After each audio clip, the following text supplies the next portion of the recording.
25 मार्च को lockdown announce होता है 14 अप्रैल तक के लिए, और 10-12 अप्रैल के आसपास लोगों को पता चल जाता है कि अब ये लॉकडाउन जो है आगे बढ़ेगा। फिर मोदी जी आकर कहते हैं कि 3 मई तक सबको लॉकडाउन का पालन करना है। 30 तारीख और 1 तारीख को लोग अंदाज़ा लगा लेते हैं और सुगबुगाहट शुरू हो जाती है कि अब ये लॉकडाउन फिर बढ़ेगा, शायद अब 16 मई तक बढ़ जाए। 16 मई के पहले फिर लोगों को लगने लग जाएगा कि अब 16 मई को भी लॉकडाउन खुलने वाला नहीं है, ये जून में जाएगा। जून में फिर लगेगा कि जुलाई में जाएगा, जुलाई में लगेगा कि अगस्त में जाएगा। एक वर्ग है इसमें, मजदूर वर्ग, जो दिहाड़ी मजदूर हैं, जो सुबह कमाते हैं शाम को खाते हैं। सारे जो समाज सेवी वर्ग थे, जो ताज़ा समाज सेवी बने थे, इंसानियत बहुत उबाल मार रही थी उनके, और दानवीर बन के फ़ोटो खिंचवा रहे थे, वो सारे लोग ठंडे पड़ चुके हैं, घर पे बैठ चुके हैं। शायद उनके पास भी ख़त्म हो गया होगा, और अब उनको लग रहा है कि अब अगर हम बांटने गए तो हमारे खाने के वांदे हो जाएंगे। तो वो जो मानवतावादी गैंग थे वो अब सब ठंडे पड़ चुके हैं। बेहतर होगा कि अब अगले लॉकडाउन की अनाउंसमेंट के पहले जो दूसरे शहर में जो मजदूर वर्ग फंसे हैं उनको सरकार उनके घर तक पहुंचाने का प्रबंध करे, और अगर इस 3 तारीख के पहले ये आधिकारिक अनाउंसमेंट नहीं होती है, ऑफिशियली अगर गवर्नमेंट ये अनाउंस नहीं करती है कि मज़दूरों को उनके गांव उनके घर भेजने की हम तैयारी कर चुके हैं या भेज रहे हैं, चाहे बस के माध्यम से, ट्रेन के माध्यम से, किसी भी माध्यम से, अगर ऐसा नहीं करती है सरकार, तो यकीन मानिए 3 तारीख के बाद उन मज़दूर वर्ग का जो धैर्य है, जो उन्होंने धीरज धर के रखा हुआ है, वो टूट जाएगा।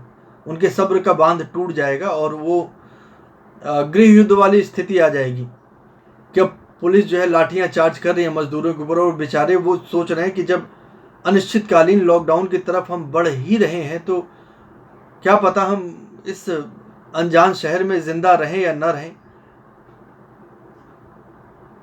बहुत दुखद स्थिति है। उससे पहले वो अपने गांव जाना चाहते हैं, तो कोई भी प्रयास करके उन मजदूरों को उनके गांव पहुंचा दिया जाए, क्योंकि 3 तारीख को, 3 मई को भी लोग आश्वस्त हैं कि अब ये लॉकडाउन बढ़ेगा। 16 मई कह रहे हैं, फिर 16 मई को फिर सुगबुगाहट शुरू हो जाएगी कि ये लॉकडाउन खत्म होने वाला नहीं है। भाई साहब, लोग मान नहीं रहे हैं, दोषारोपण करेंगे उनके कारण बढ़ रहा है, हम अनुशासित नहीं हैं, पुलिस की बात नहीं मान रहे, हम लॉकडाउन का सही तरीके से पालन नहीं कर रहे हैं। तमाम छीछा लेदर, छींटा कशी होती रहेंगी, होती रहें। मजदूरों को उनके घर पहुंचाने की व्यवस्था की जाए, सचमुच वो भूखे हैं।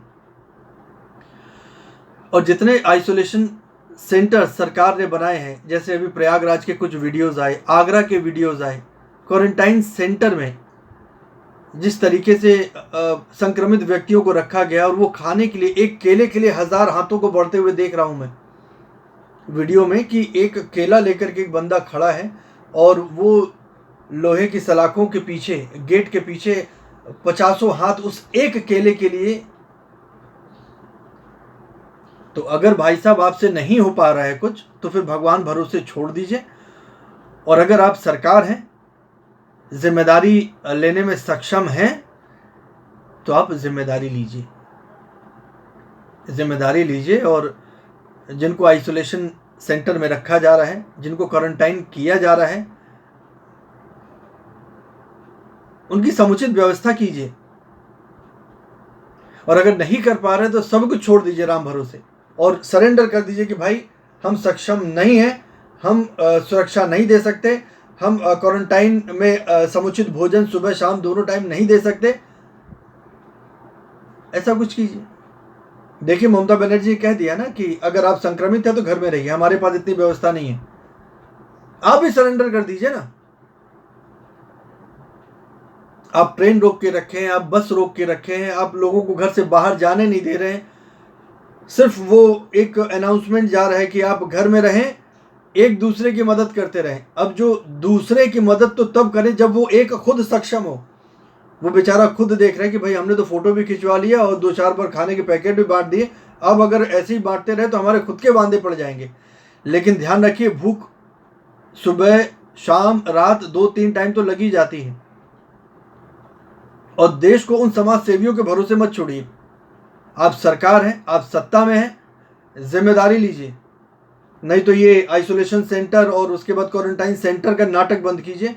लोगों को उनकी दशा पे छोड़िए, वो अपनी सुरक्षा कर लेंगे। जो जा रहे हैं पैदल वो पहुंच ही जाएंगे। नहीं तो बस की, ट्रेन की, किसी भी चीज़ की व्यवस्था कीजिए, उनको घर भेजिए। बस इतना ही कहना था।